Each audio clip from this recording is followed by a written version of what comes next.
Good morning all of you. स्वागत है आप सभी का आपके अपने YouTube channel study with Ravi में। आज है तारीख 27 जून 2026 और आज के इस लेक्चर में हम कवर करेंगे करंट अफेयर के कुछ बेहद इंपॉर्टेंट क्वेश्चन जो आपके एग्जाम और नॉलेज दोनों के लिए बेहद महत्वपूर्ण है। तो चलिए शुरू करते हैं।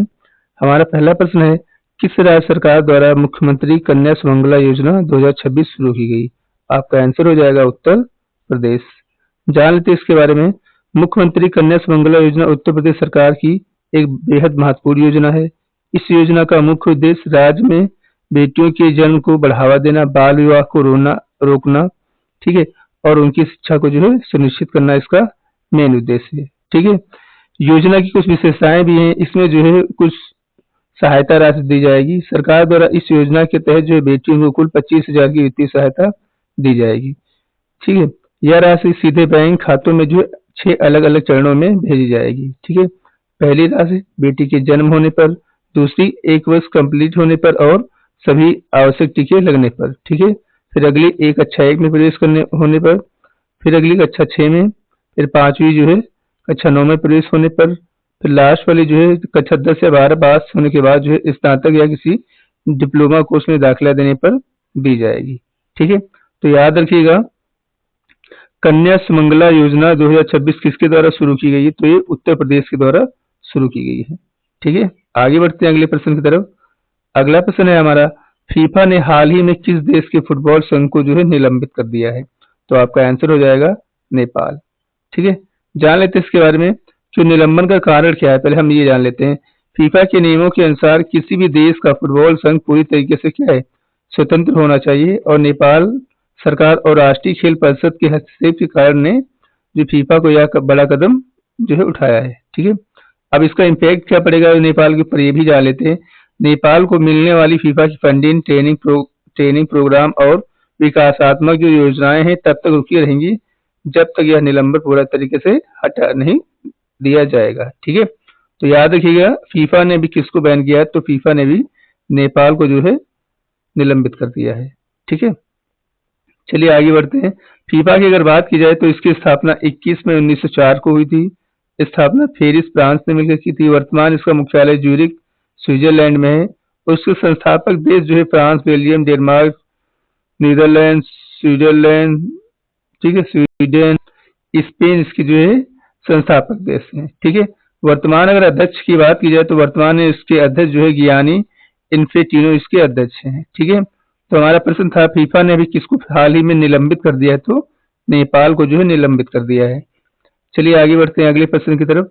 अगला प्रश्न है हमारा, दिल्ली में डॉक्टर जयंत कुमार राय और संगीता राय द्वारा लिखित पुस्तक संस्कृत रत्न भंडार भवाया इतिवृत्त का विमोचन किसने किया है? तो इसका विमोचन जो है हमारे देश के उपराष्ट्रपति सीपी राधाकृष्णन जी ने किया है। ठीक है, तो जान लेते हैं इस विषय के बारे में। इसके लेखक जो है डॉक्टर जयंत कुमार, लोकसभा सांसद, और सुश्री संगीता राय के द्वारा इसको जो है लिखा गया है। विषय क्या है इस बुक का ये भी जान लेते हैं। पुस्तक द्वारा बंगाल और असम के पारंपरिक लोकगीतों की भवैया के इतिहास और संस्कृत महत्व पर जो है आधारित है। ठीक है, और इस पुस्तक का उद्देश्य क्या है? यह कोच राजवंशी समुदाय की समृद्ध सांस्कृतिक विरासत और लोक परंपराओं को सजोने का जो है प्रयास कर रही है।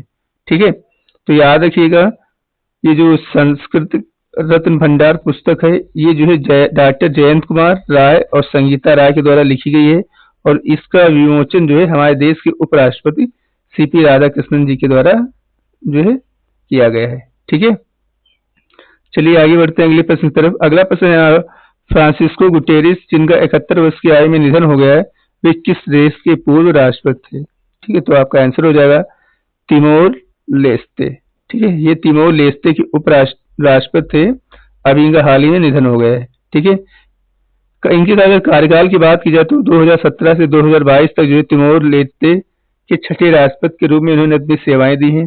ठीक है, अगर स्वतंत्रता संग्राम की बात की जाए तो ये पहले फ्रीडम फाइटर भी थे। ठीक है, वह देश की आजादी की लड़ाई, इंडोनेशिया के कब्जे के खिलाफ चल रहे संघर्ष में एक प्रमुख गोरिल्ला कमांडर और राजनेता भी रह चुके हैं। ठीक है, संविधान निर्माण की बात की जाए तो तिमोर लेस्ते जो देश है उसके संविधान निर्माण में भी इन्होंने 2000 बहुत बड़ी भूमिका निभाई है। ठीक है, इन्होंने 2001 में संविधान सभा के अध्यक्ष के रूप में काम किया है, और जिसने तिमोर लेस्ते का संविधान लिखने में जो है या तैयार करने में बहुत भूमिका बड़ी निभाई हुई है।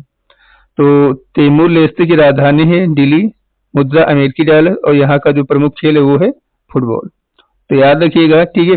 फ्रांसिस्को गुटेरेस कहाँ के राष्ट्रपति हैं? जो ये जो है तिमोर लेस्ते के जो है राष्ट्रपति थे, जिनका 71 वर्ष की आयु में भी निधन हो गया है, ठीक है। चलिए आगे बढ़ते हैं अगले प्रश्न की तरफ। अगला प्रश्न है हमारा, वाशिंगटन डीसी में आयोजित दूसरे पैरा सिलिका समिट 2026 में एआई अवसर पर संयुक्त बयान पर कितने देशों ने हस्ताक्षर किए हैं? तो इसमें जो है भैया 35 देशों ने हस्ताक्षर किए हुए हैं। क्यों किए हैं ये जान लेते हैं, ठीक है। वाशिंगटन डीसी में आयोजित दूसरे पैरा सिलिका समिट भारत सहित कुल 35 देशों ने आर्टिफिशियल इंटेलिजेंस एआई के अवसरों और सुरक्षा तकनीक श्रेणी को बढ़ावा देने के लिए संयुक्त बयान पर जो है साइन किए हुए हैं, ठीक है।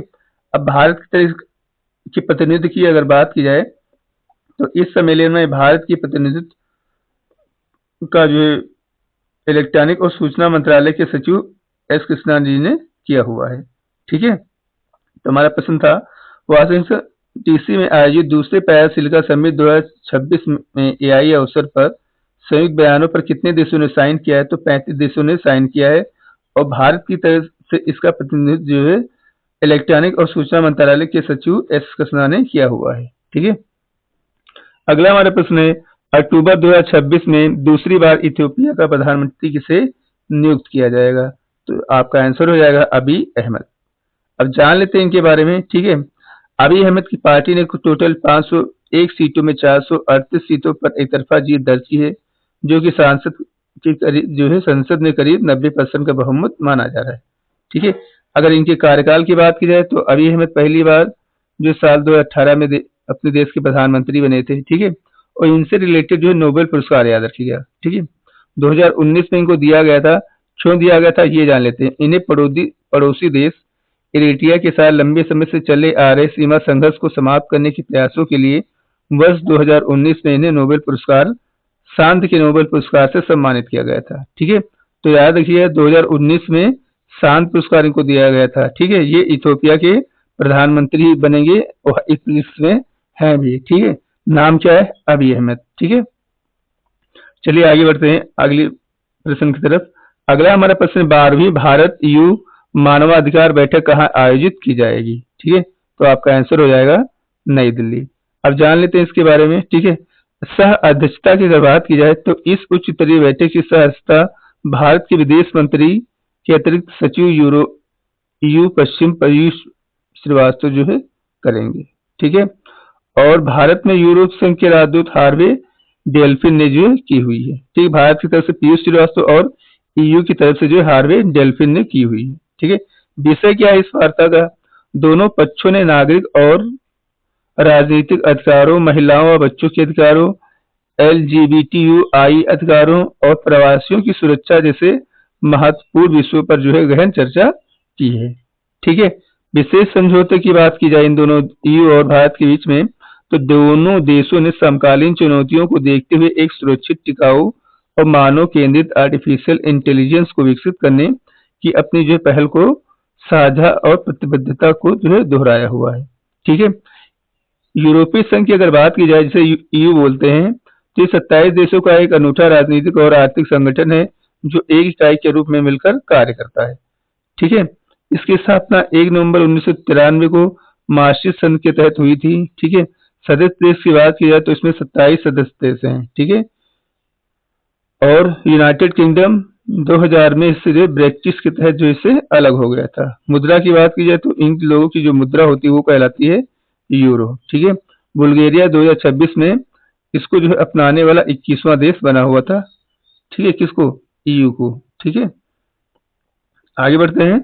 उद्देश्य की अगर इनकी बात की जाए तो सदस्य देशों के बीच व्यापार को आसान बनाना, नागरिक को वीजा, पासपोर्ट, आने जाने की सुविधा देना और यूरोप में जो शांति बनाए रखना इसका मेन उद्देश्य है। मुख्यालय की बात की जाए तो इसका मुख्यालय ब्रुसेल्स बेल्जियम में है, ठीक है। 2012 में EU को जो शांति के लिए नोबेल पुरस्कार भी दिया जा चुका है, ठीक है। चलिए आगे बढ़ते हैं। हमारा प्रश्न था भारत और EU की मानवाधिकार बैठक कहाँ आयोजित की गई? तो ये जो है दिल्ली में आयोजित की गई, ठीक है। चलिए आगे बढ़ते हैं। अगले प्रश्न की तरफ। अगला प्रश्न है हमारा, रोजिलो बांडा डायवर्जन परियोजना किस नदी पर बनाई गई, जो कृष्णा नदी की एक प्रमुख सहायक नदी है? तो आपका आंसर हो जाएगा तुंगभद्रा नदी। जान लेते हैं इसके बारे में, ठीक है। थोड़ा परियोजना का नाम जान लेते हैं। परियोजना का नाम है राजोली बांडा डायवर्जन योजना, एक अंतर राज्यीय सिंचाई परियोजना और बैराज बांध है, ठीक है। नदी की बात की जाए तो यह तुंगभद्रा नदी पर बनाई जा रही है, जो कि कृष्णा नदी की एक प्रमुख और बड़ी सहायक नदी है, ठीक है। स्थान, यह योजना तेलंगाना के जोंगुलांबा डंगाल जिले के, कर्नाटक के रायचूर जिले में और आंध्र प्रदेश के कुन्नूर जिले की सीमाओं पर स्थित है, ठीक है। इसका उद्देश्य क्या रहेगा इस योजना का? तो इसका मुख्य उद्देश्य, ठीक है, अपनी नहर प्रणाली के माध्यम से इन तीनों राज्यों के सूखाग्रसित कृषि क्षेत्रों को सिंचाई पहुंचाने का काम ये करेगा, ठीक है। तो याद रखिएगा, रोजिलो बांडा डायवर्जन परियोजना कहाँ जो किस नदी पर बनाई जा रही थी? तो तुंगभद्रा नदी पर बनाई जा रही। 3 राज्यों से रिलेटेड है, ये भी याद रखिएगा, तेलंगाना, कर्नाटक और आंध्र प्रदेश। उद्देश्य क्या रहेगा? इन जो राज्यों के जो सूखाग्रस्त क्षेत्र हैं उनको पानी पहुंचाना इसका मेन उद्देश्य रहेगा, ठीक है। तो याद रखिएगा, इंपॉर्टेंट है। चलिए आगे बढ़ते हैं। आज के सेशन में इतना ही। अगर सेशन आपको अच्छा लगा है तो वीडियो को लाइक कर दीजिएगा और शेयर कर दीजिएगा और चैनल को सब्सक्राइब कर दीजिएगा। मिलते हैं अगली वीडियो में, तब तक के लिए टेक केयर, बाय बाय।